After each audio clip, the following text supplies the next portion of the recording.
हाँ तो hello dear students and dear people, class 11 physics chapter 8 gravitation से आपका पार्ट 2 है।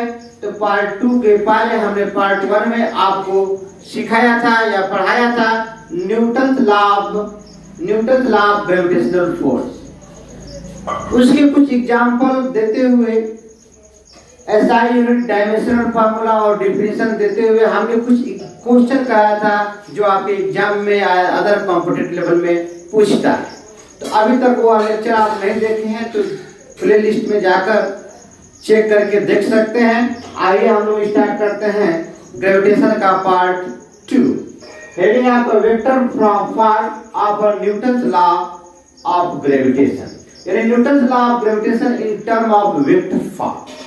Consider two masses m1 and m2 are placed at a small r distance apart. Are placed at a small r distance apart. ये small r distance पर दोनों मास को हमने m1 और m2 को क्या कर दिया, प्लेस कर दिया। तो according to definition of Newton law of gravitation force क्या बोलता है, gravitational force is directly proportional to the product of two masses and inversely proportional to the square of the distance between the line joining them.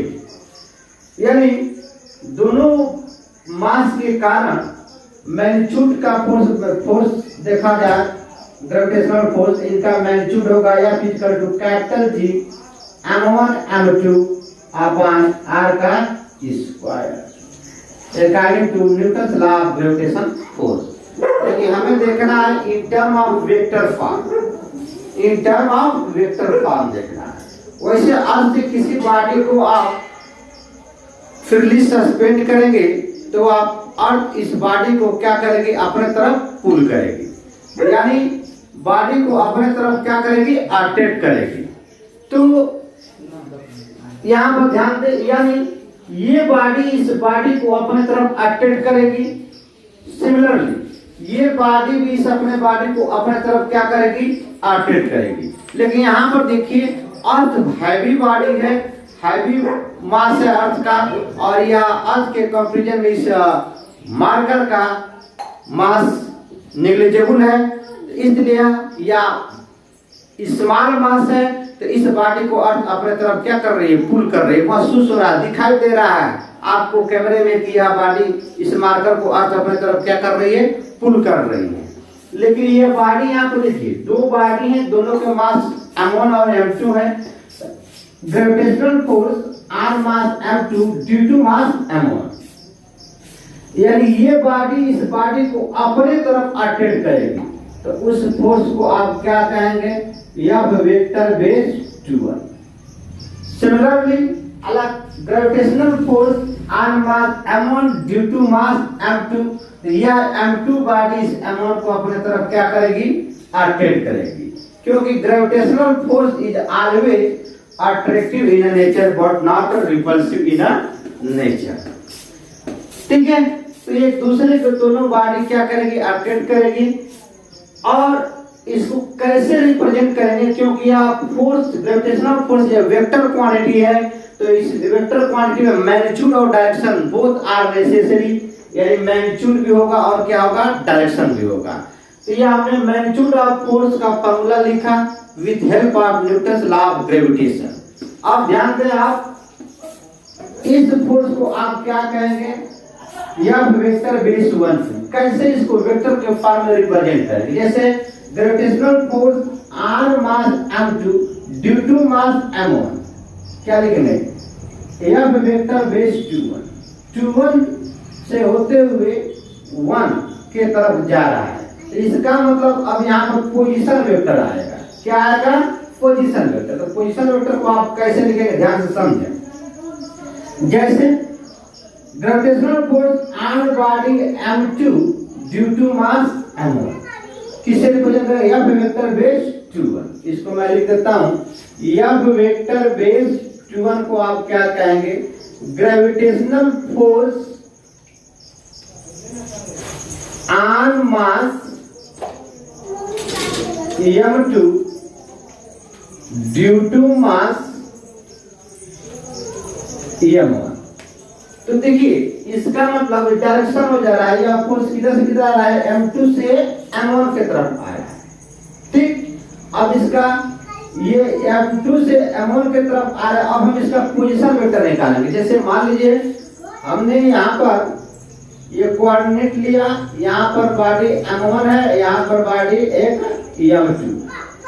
इसके द्वारा आप point A से B जाते हैं, A से B जा रहे हैं तो पोजीशन वेक्टर लिखेंगे AB vector is equal to OB vector minus क्या लिखेंगे, OA वेक्टर आप लिखेंगे। यानी OB वेक्टर माइनस क्या लिखा आपने, OA वेक्टर लिखा। ध्यान समझिए, यानी यहां से यहां गए। अगर ये R2 वेक्टर है या R1 वेक्टर है तो आप लिखेंगे R2 वेक्टर माइनस क्या लिखेंगे, R1 vector.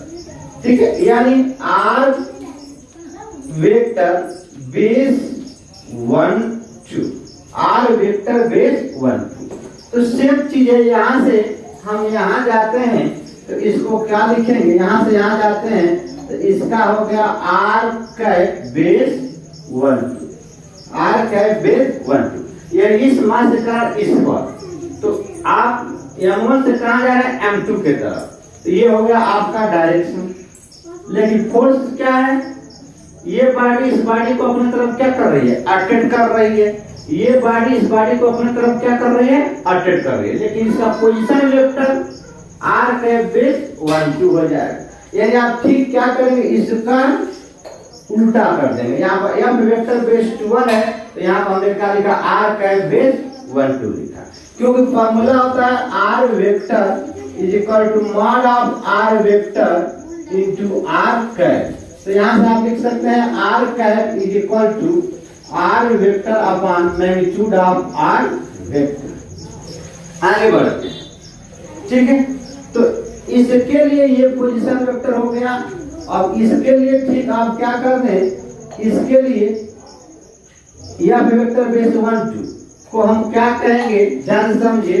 F vector base 1 2 gravitational force on mass m1 due to mass क्या लिखेंगे आप, m2।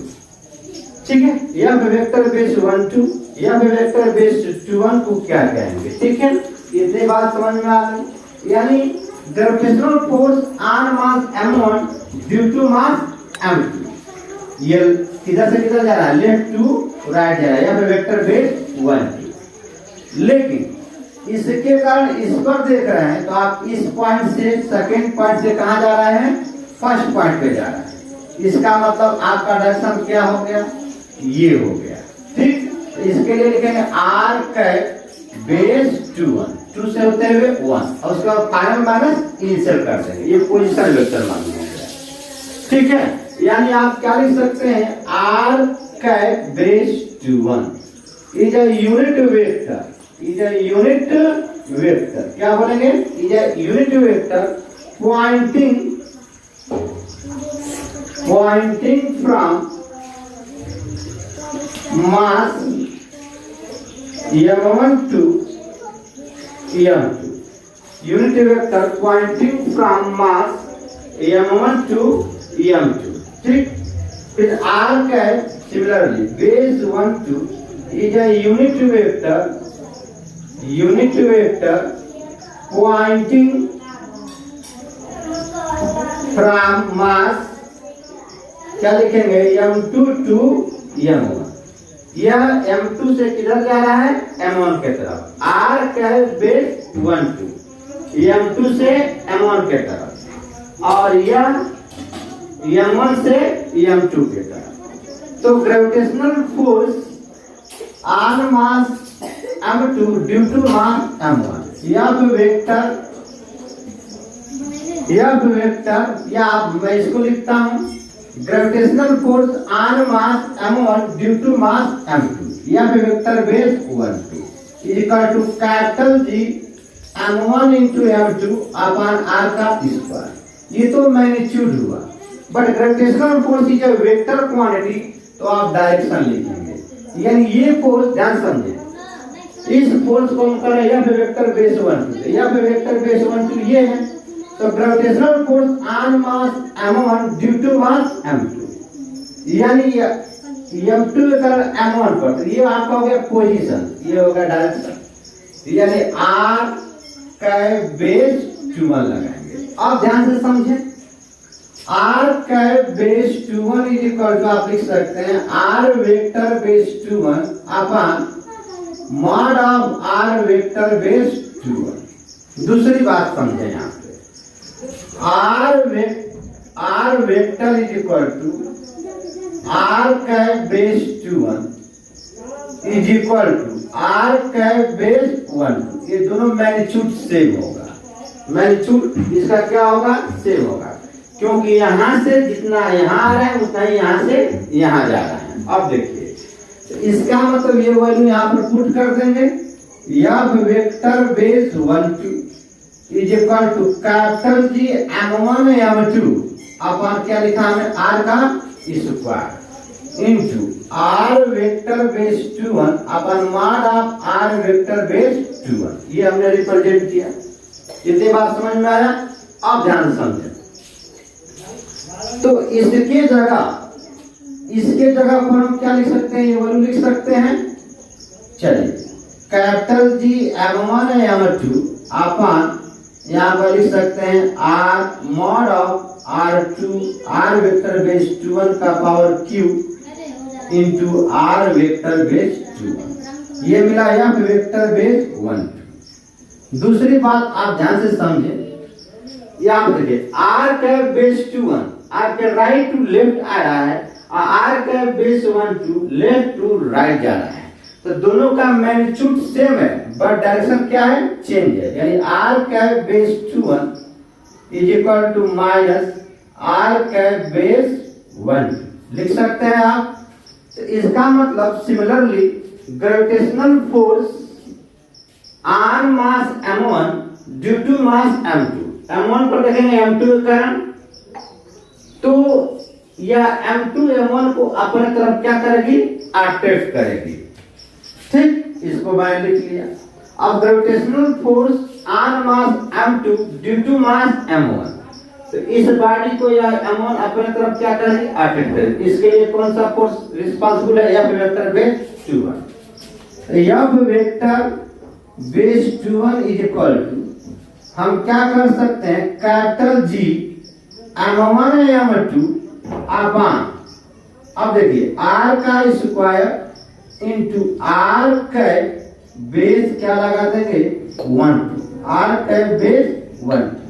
अब r का बेस 1 2 इसके क्या है, अपोजिट है, इसके जब हम रखेंगे तो ये क्या हो जाएगा, माइनस हो जाएगा। तो प्लस माइनस आप क्या लिख सकते हैं, minus capital G m1 m2 upon r का स्क्वायर इंटू r का base 1 2।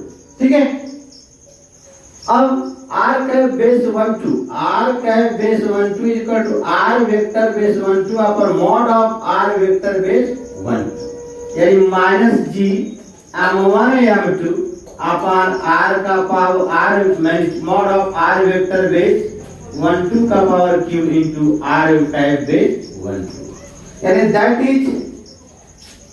Is f vector base 1 2 is equal to minus f vector base 2 1 or f vector base 1 2 mod of f vector base 1 2 is equal to f vector base 2 1। Magnitude same है but ये क्या है, इनके direction opposite है। ठीक है, तो अब हम नेक्स्ट लेक्चर में मिलेंगे acceleration due to gravity on the earth surface. उसके बाद हम लोग देखेंगे above the earth surface, below the earth surface। ठीक है, इट्स ओके।